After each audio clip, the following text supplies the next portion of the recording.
Welcome to Everything's Not Black and White with your hosts, Lala and Brian. Hey, everybody. Welcome to today's episode. We're so glad you're here. So today's conversation is one that requires both heart and honesty. We're diving into the world of adoption, but not just systems, the everyday lived experiences, the decisions, the relationships, and the realities that don't often get talked about openly.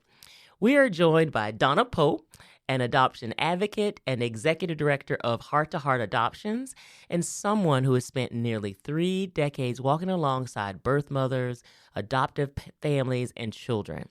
Her journey into this work began personally and over time has grown into a mission rooted in care, respect, and what she describes as seeing adoption not just as a process, but as a path toward healing and growth. Donna is also an adoptive mother of 3 sons, bringing both professional expertise and lived experience into everything she does.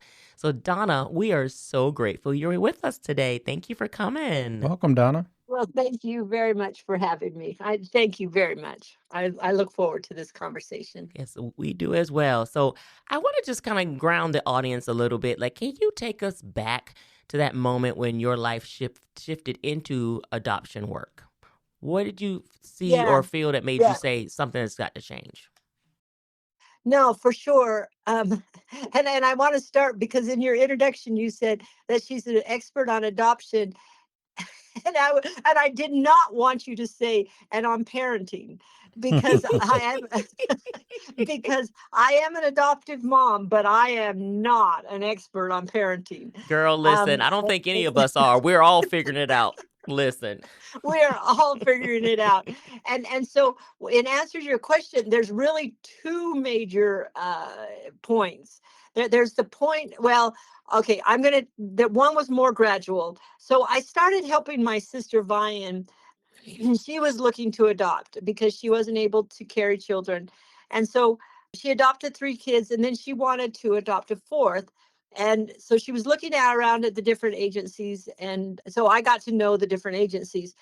But even before that, I had been asked by an agency to house birth mothers, meaning when they were going through the process of being pregnant and considering placing their children for adoption, many times they were homeless. And so they needed just some place to stay. So I had an extra room. And so I housed these women.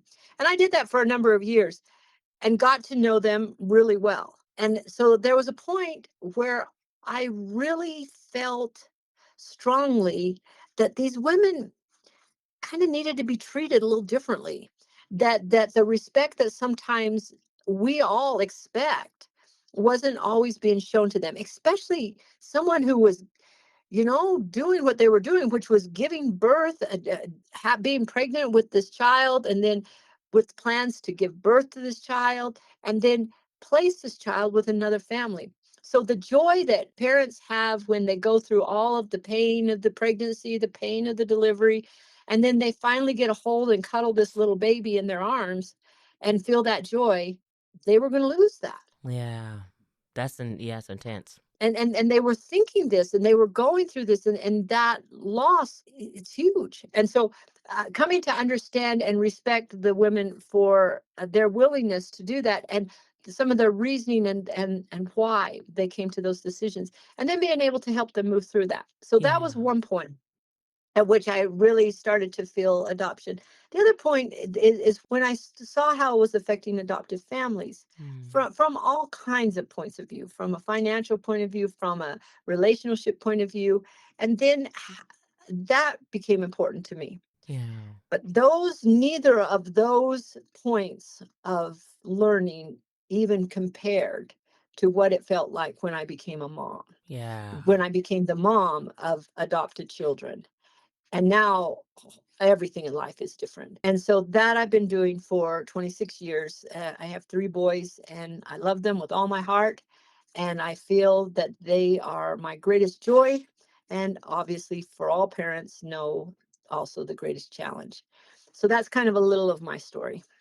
I love that. That's an incredible story, and I think you're so right. I don't think a lot of people understand that loss when a person is giving their baby up for adoption, and then you're like, oh, my body had been preparing for this for 10 months, because it's not 9 months. People always say 10 months. It's 10 months. Yep. So you've literally, your organs have shifted for this baby to be in your body.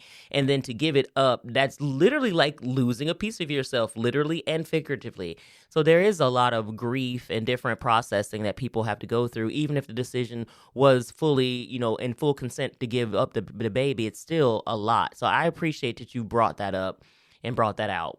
And we use the term, I'm using this not, we try to use the term placed. And the reason we use that term is because we want birth moms to feel that they are still in control. Now, Yeah. sometimes they don't feel in control, but Yeah. for them to say, I am going to place my child in the home of this family that I've now chosen. I've chosen Mhm. this family. I'm going to place my child. And then, very importantly, now more important than ever, I'm going to see how the child's doing.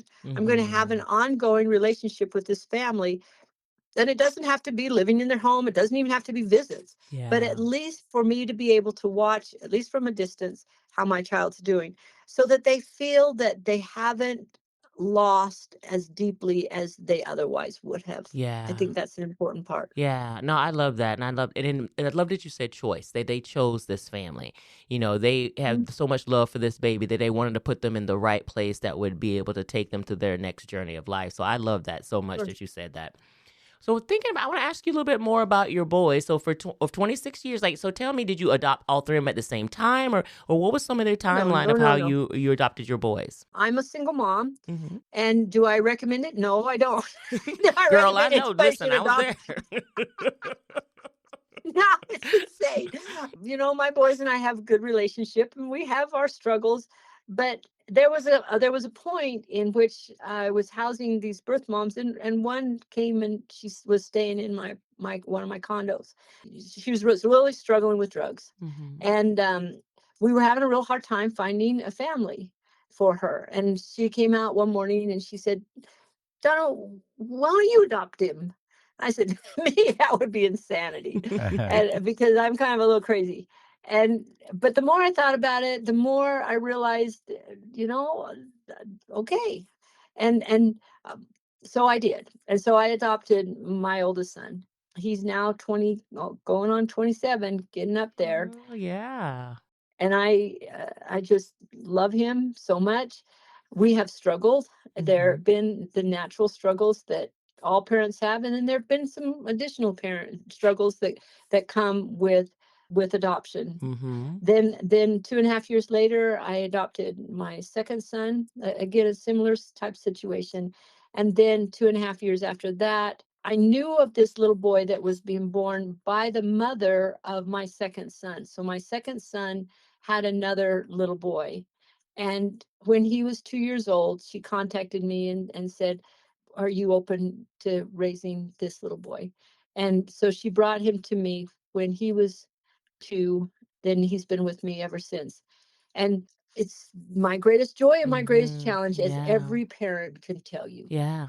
Absolutely. Do you feel, as you said earlier, you're a single mother at the time. Do you feel like there's a lot of pushback when you say you're about to adopt a child as a single mother? I don't think a lot. If there was a time when our agency was placing up to 20 children Hmm. a year with single moms. Hmm. And I honestly think one of the biggest pushbacks about it is me, that I'm going, you guys, this is not as easy as it may appear. It's Hmm. it's challenging. And it's not just challenging, but it's challenging for the kids. We've talked about it a lot, about the challenges for them. Now I have good men in my life, and my boys have had lots of good men in their lives. Hmm. But that is different than having a dad. It Right. is. Right. So there's not a ton of pushback for it. What are your thoughts on it? Well, I know for some of our friends, well, we have a variety of friends. We have both single mother friends, single women friends, and we also have gay couple friends. And I know that they've had just different challenges with different agencies. I mean, even with federal laws and things right now, it's just kind of a wild place. But, just Mhm. around, having the quote unquote traditional family, and that's expectation that families can't love each other and take care of each other without being that traditional style family. And so we've seen that particularly here, we're in the state of Ohio, but we've seen that particularly, but we were just kind of curious if you've seen that in your, being able to be a part of having an agency and being around those other agencies. What have you Yeah. witnessed or experienced? Well, I think there's a lot of inclusivity Mhm. right now Mhm. in adoptions. So I push back on it only because I know how hard it is, Yeah. and I know the pros and the cons of it as well. Yeah. But do I discourage anybody else? No, no, Yeah. no, I don't. And that's I think there's something to be said for that. You have to understand yourself and what you're able to do and capable of doing. That I mean, I think that's goes along with when you decide to be a parent or not. You have to know Mhm. yourself so much, as well as people can want something for you, but like you have to really want it for yourself as well. There's no easy road. No. There just is not.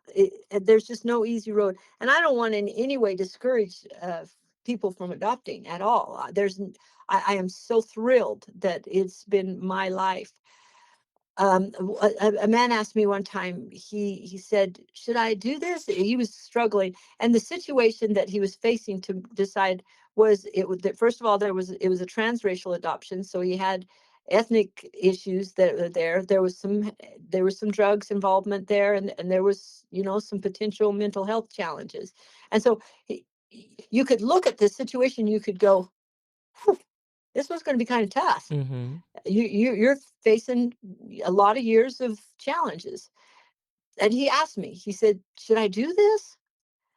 And I don't know if he liked my response or not, but I've thought Mhm. about it and I think I'm right. Mhm. I said, Only if you want your life to change. Mhm. If you want your life to be the way it is right now and you're happy with it and you don't want it different, then don't do this because Right. your life's going to change. Yeah. If, on the other hand, you want your heart to grow in ways that you can't even imagine right now, if you want your perspective about people to be broadened and your love for people and your acceptance of people to grow, boy, there's no better way to do that than to Mhm. fall deeply, deeply in love with someone that's quite different than you. Mhm. Because now other people who are quite different than you benefit from the fact that you love deeper, you Mhm. love better than you did before. Yeah, that's fantastic. I really appreciate that perspective because it does change. I mean, it changes if you give natural birth to a child, everything in your life changes. That I know that Sure. for a fact. And so it's. I love that you gave him that perspective though, because a lot of times people are like, oh, my life will stay the same. I'll just add this new thing to it. Like, oh no, baby, it's never gonna be the same. It's never No, gonna baby, be it the won't. same. No, it won't. So, we talk a lot about adoption being this thing that's obviously an emotional, physical changes and all the things happen with your bodies and in your homes.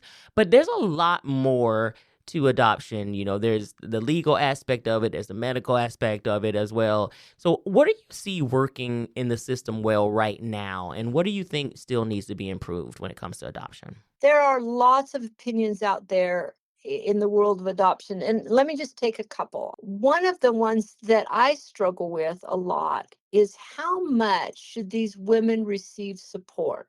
Hmm. Now that and it sounds like a given, but it's more complex than you think. Because so I've already introduced the fact that I think the world of these women, and I do. I find that I have huge respect and I want I want them to be treated well. Hmm. Now, what does that mean? What does that look like? Well, obviously, the easy answer is well, people be nice. That's an easy answer. Be polite, be kind. Hmm. But then it's okay, help them and I use the term self-determination. Hmm. Help them with self-determination. Now, to me what that means is that first of all, help them is in identifying their values, their needs, and their desires for themselves and for their children, and then help them find options to be able to meet those needs, fulfill those desires, and make plans for their themselves and their child. Hmm. And there is controversy around that because sometimes we as a society think we know better. We Hmm. think that we should tell people what they should do, and that's problematic. But even more so, we need to spend time enough with people that we let them think through themselves Mhm. what their needs and desires are. And then we open up doors and options for them to get them met. Now, Yeah. part of that is financial needs. The number one reason that people choose to do an adoption plan is lack of resources. Mhm. Now, that can be finances, that can be emotional, that can be other things, but they just recognize they do not have the ability to raise another child. The average age of most birth moms is about 28 years old. Mm. 80% of the birth moms already have other children. And that's different than what most people think. Right. These are women who they know their mind. They know what they're thinking, they know what they want, and they'll get to a situation that they'll go, I believe it's in the best interest of my child to place this child for adoption. But they need help and they need Mhm. support. So one of the controversies is around how much help and support to give them during that time. Mhm. Because on the one hand, you don't want to give them so much that they feel like they're, quote, selling their child or they're not thinking this through well enough. On the other hand, you want to make sure that they have the resources they need to follow through with the whole pregnancy, like you said, 10 Mhm. months, and the medical care they need to do a delivery. And then, even most importantly, you want to help them feel empowered that they're able to choose who Mhm. they want as an adoptive family and then the type of relationship they want. So, Mhm. you want to give them those options. Yeah. So at what point in the pregnancy do you usually see the birth moms? Is it like right away? Is it like about midpoint, second trimester? When do you normally start to get involved when they decide they want to place their child in a different home? Now, a lot of women will reach out to us really early. Mhm. We certainly help them to some degree, but it's usually in the last trimester Mhm. that they can kind of think through a little bit better, what am I really going to do? And so it's usually later on in the pregnancy, Mhm. usually the last trimester. Okay, that makes sense. Mhm. So a lot of we talk about healing, and we talked about that a little bit earlier when you were talking about they need healing and stuff. When you think about the healing, not only for the birth moms but the adoptive families, and you think about even for the children, because I think there's probably some emotions that even the children say, "I know you're doing this for me to have a better life, but why are you giving me up?" I know there's probably things of that nature that happens. Like, how do you navigate all those different emotions when you're trying to take care of everybody? Oh, it's huge. It's just huge. In fact, I can't read it because we haven't gotten permission yet to read it, but we just got a letter from an adoptee. She's this 15-year-old girl that she she wrote this letter to her biological mom. Mm. And it's so sweet. I couldn't even hardly read it without crying. Mhm. But I just want you to know, Mom, that I'm happy, I'm loved, I'm doing really well. But I am wondering about you. I'm wondering how you look. I'm wondering how my siblings look. I'm Mm. wondering what it would be like to talk to you. These are huge and genuine emotional questions Yeah. that adoptees have. Yeah. And the biological parents have the same ones. If they don't have the options of maintaining a relationship with the adoptive family, then they can go for years and years and wonder, how is my child doing? Yeah. So one of the things we think is important is having a way to, in a moderated, protected environment, enable those relationships to happen Yeah. so that they can be healthy, but they can happen. So that's one of the things that's important is keeping it open. I tell the story often of my oldest son. I took him to a counselor when he was probably 8 or 9 years old, and, he was struggling and I didn't know what to do. So we went to this counselor. Now he's 8 or 9 years old. And the counselor says to me, well, okay, why don't you just wait out in the lobby, and if we need you, I'll come and get you. And so I went out in the lobby. It wasn't 30 seconds till she opened the door and said, can you come in for a minute? And Mm. I thought, what in the world did my son say in 30 seconds that now I need to go back in? So I went in, and he had asked, why did my mom, my biological mom, give me up for adoption and keep my older brother? Mm. So first of all, why didn't he feel like he could ask me directly? Yeah. I wondered that. Yeah. And not that I was upset. I'm just thrilled. And then that was so much on his mind that the Yeah. minute he had a position where he felt safe to ask that question, he immediately asked it. And of course, Mm. I knew the answer, and I had actually talked with his biological mom about how to answer that question when it did come up, and so I was prepared to answer his question, and that was super important to him. But for such a young child Yeah. to have such a burning desire to know that surprised me. That's so it's so interesting because he probably felt like I don't know. I would imagine maybe in one way he didn't want to hurt your feelings to make you think like he just didn't want to be with you, but he just wanted to know. Maybe I don't know. He has to know. I mean, he wants to know. These Mhm. questions need to be answered. Mhm. Whether the answer is a happy answer or it's a tragic answer, Right. they need to be answered, and they need to be answered honestly. Now, kindly, but honestly, Yeah. they need to be answered. And so I was thrilled that he felt at some point he could answer that question. Yeah. Now, we have such a relationship with his biological mom that he's been able to talk with her directly about it. And my other two boys haven't had that same opportunity in the same way, Mhm. which, every situation's different. Absolutely. My father left my mom when she was pregnant. That he he hit the road as of that moment. But I have since he ended up passing away when I was 11, so I never got to meet him. But that desire we were talking about earlier, I wanted to meet the family. That was a really driving force for me, and I got to meet his family and his brothers and all of that. And my mom never gave me any pushback about don't go over there, don't talk to them or whatnot. But it was really a breath of fresh air because I could see more of who I am by meeting all this other side of this family. Like, oh, this is a lot like my personality traits. There's a lot of artists on my Q side of the family, Mhm. and it really kind of helped write the end of the book a little bit more for me, or fill the pages in that were blank for me, to get a better overall Mhm. picture of things. So I think it's awesome when you allow, and I know not everybody has that opportunity. Like you said, your other two kids don't, but when a child does have that curiosity, I would recommend embracing it if it's safe and it's inclusive and okay for them to be around that person. I think so. And there was a man that I really respected, and he had this little poem he made up. He says, "The world outside, though vast and wide, is small compared to that inside. I've Mm. pondered how this thing should be that I should have to study me." And we all Mm. study me. We all study ourselves and try to understand ourselves. And that is especially true in the world of adoption, particularly among adoptees.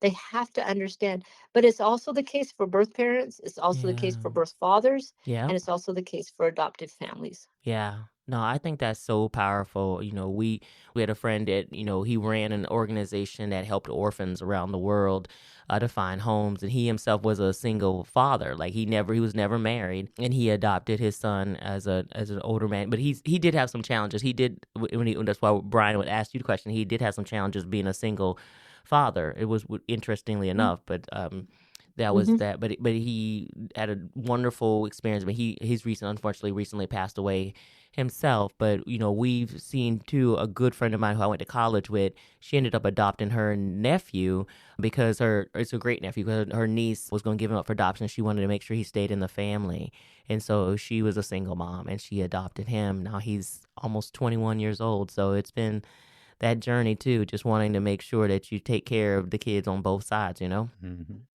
And there's no perfect family. There's There's not. no perfect, Mm-mm. and every family has their quirks, their weirdnesses, and you know, is it nice to have two parents that love each other and loving siblings and all that? Yeah, that's nice. It's not always possible. Yeah. And so having anybody that truly and deeply loves us and that we can call home, that's something we all need. Absolutely. And I could not say it better than that. That was a mic drop moment there, Donna Pope. That was pretty great. That was pretty great. I love that. Well, Donna, if our listeners want to get in touch with you, how can they do that? Oh, for sure. And you'll of course list all of the things, but they can always reach out to Heart Adoptions and reach out to me and ask for me and just email me at donnap at hearttoheartadoptions.com, and I'd love to visit with anybody who wants to. That's awesome because I think, you're definitely opening people's hearts and minds to think about adoption if they've never thought about it before. And you might be even convincing somebody who's been on the fence and they be like, okay, Donna said some things that I'm ready to do. She's doing those mic drops. I'm going to go get me a kid now. Exactly. That's exactly right. That's right. So, It's the same thing I said to that one guy. If you're happy with your life just the way it is, then just don't do adoption. But if you've got more to offer or you have more that you want, then consider it. Or if you're in a position that you feel like I just want more for my child than what I'm able to give, then do that. Then consider that. We eventually, by the end of this year, we hope to have developed a platform called adoptions.com, which will be adoptions, community, and connection is what it's going to be. And it will be a platform where anybody that's interested in adoption in any part of the triad, or anybody who provides services for adoptees, including podcasters, that they'll be able to come onto this platform and meet each other. It will be kind of a social media as well as a matching place for people. Oh, And so watch for that. That is so cool. Well, that is amazing. Thank you so much again, Donna, for sharing not only your expertise as a professional, but also your personal life and experience with your boys. So we're so grateful to have you on the Everything's Not Black and White podcast today. We appreciate you so much. Thanks for having me. All right. Well, Brian, how can people get in touch with us? Yeah, they can email us at embwpodcast@gmail.com. You can also like and follow on Facebook and Instagram. That's wonderful. Well, thank you all for joining us. We'll see you next time. Bye. Bye.